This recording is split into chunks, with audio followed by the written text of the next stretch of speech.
রাধে রাধে। আমাদের জীবনে দীক্ষা মন্ত্রের অর্থাৎ গুরু দীক্ষা মন্ত্রের গুরুর সান্নিধ্যে যাওয়ার কতটা প্রয়োজন, কতটা মাহাত্ম্য তা আমাদের অবশ্যই জানা প্রয়োজন। যারা বলেন যে গুরুরা তো ভণ্ড হয়, তারা তো ভণ্ডামি করছে, কেন নেব তাদের কাছ থেকে দীক্ষা আমরা? তো তাদের জন্য আমি বলি, গুরু দীক্ষাটা যে কতটা প্রয়োজন তা আপনারা শুনুন, শ্রবণ করুন, তাহলে বুঝতে পারবেন এর মাহাত্ম্য কী। সর্বপ্রথমেই বলি, এই জগতে সারমেয়, সেই সারমেয় পর্যন্ত যার অনুকম্পায়, যার কৃপায় এই সংসার মহাসাগর থেকে সমুত্তীর্ণ হতে পারে, সেই জগৎগুরু আমাদের শ্রীকৃষ্ণ চৈতন্য মহাপ্রভুকে আমি সর্বপ্রথম বন্দনা জানাই। তারপরে এবার আমাদের শাস্ত্র আলোচনায় আমরা অগ্রসর হই। প্রথমেই বলছেন, ক্রমদীপিকাক্ষ গ্রন্থের উল্লেখ রয়েছে, কোনো ব্যক্তি যদি দীক্ষা না নিয়ে থাকেন তাহলে সে ভগবানের পূজায় অধিকারী হতে পারেন না, একদম স্পষ্ট কথা।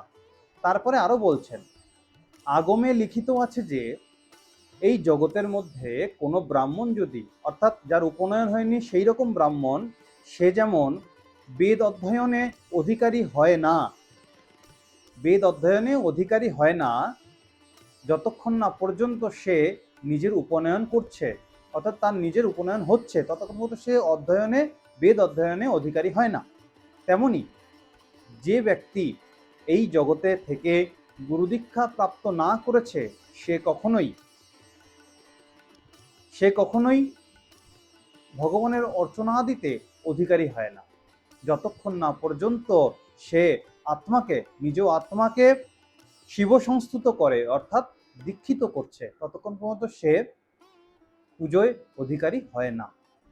এমনটাও বলছেন স্কন্দ পুরাণে কার্তিক প্রসঙ্গে শ্রী ব্রহ্মনারদ সংবাদে বলছেন, যারা বিষ্ণু দীক্ষা প্রাপ্ত না হয় বা যারা জনার্দনের পূজা না করে, তাদেরকে এই জগতের লোকেরা পশু বলে মনে করেন বা পশু বলে অভিহিত করেন। তাহলে বলুন তো, যার জীবনটা পশুময় হয়ে রয়েছে, তার এই জীবন লাভ করার কি ফল?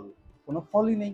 আরো বলছেন যে স্কন্দ পুরাণে শ্রী রূপাঙ্গদ মোহিনী সংবাদে এবং বিষ্ণু জামলেও বলছেন, এমনটা লেখা রয়েছে যে অদীক্ষিত ব্যক্তি যে কোনো রকম শুভকর্ম, সৎকর্ম করুক না কেন, যে কোনো রকম অদীক্ষিত অবস্থায় যদি সে থাকে, তার সমস্ত সৎকর্ম, সমস্ত পুণ্যকর্মের কোনো ফল সে প্রাপ্ত করতে পারবে না, এমনটাও বলেছেন আমাদের শাস্ত্রে। বিষ্ণু জামলে আরো এরকম বলছেন যে কোনো গুরুদেব যদি লোভবশত, লোভ করে যদি শিষ্যত্ব গ্রহণ করেন, তাহলে শিষ্যত্ব গ্রহণ করার পরে সে গুরুদেব যদি নিজেও ভজন না করেন, তার সাথে সাথে শিষ্যরাও যদি ভজন না করেন, মন্ত্র জপ না করেন, তাহলে দুজনের উপরই, শুধু শিষ্যের উপর এরকম হবে তা নয়, গুরুদেবের উপরও এরকম ভণ্ড গুরুদেবের উপরেও সমস্ত অখিল দেবতার অভিশাপ এসে পড়ে। এমনকি এটাও বলছেন, অদীক্ষিত ব্যক্তির জীবনটা কিরকম হবে, বলছেন দীক্ষাহীন ব্যক্তি সে পশুজনই প্রাপ্ত হয়ে থাকবেন, এমনটাও বলেছেন আমাদের শাস্ত্রে। বিষ্ণু রহস্যে লিখিত আছে যে, এমন একটা প্রশ্ন আসতে পারে আমাদের সকলের সামনে বা আমাদের মনে আসেই, যে ভগবান শ্রী বিষ্ণুর অর্চনা করলে তো মহা ফল লাভ হয়ে থাকে, তাহলে গুরুর সান্নিধ্যে থেকে গুরু দীক্ষাই কেন নিয়ে আমাদের ভগবানের পূজা অর্চনা করতে হবে? তো এই প্রসঙ্গে আমাদের শাস্ত্র বলছেন, অবিজ্ঞায় বিধানোক্তং হরিপূজা বিধিক্রিয়াং কুর্বন ভক্ত্যা সমাপ্নোতি শতভাগং বিধানত।